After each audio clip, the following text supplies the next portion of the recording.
पुण्यात्मांना आदरांजली अर्पित करतो आणि आज त्यातलीच काही मंडळी या ठिकाणी देखील उपस्थित आहेत। अशा सर्व स्वातंत्र्य संग्राम सेनानींना मानाचा मुजरा करतो।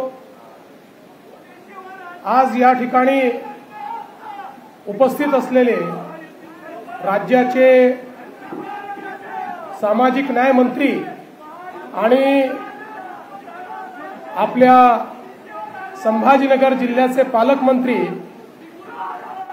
माननीय संजय शिरसाटजी, सर्व सन्माननीय खासदार, आमदार, लोकप्रतिनिधी आणि या ठिकाणी उपस्थित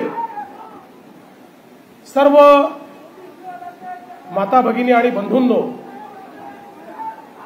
खरं म्हणजे मला या गोष्टीचं अतिशय दुःख आहे की आपण मुक्ती संग्रामाचा कार्यक्रम करतोय आणि त्यामध्ये येऊनही काही लोक नारेबाजी करतात। यापेक्षा मोठा स्वातंत्र्य संग्राम सेनानींचा अपमान या ठिकाणी असू शकत नाही।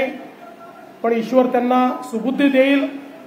चारच माणसं येतात आणि अशा प्रकारे नारेबाजी करून प्रसिद्धी मिळवण्याचा प्रयत्न करतात, हे योग्य नाही। तथापि मी त्या संदर्भात काहीच बोलणार नाही।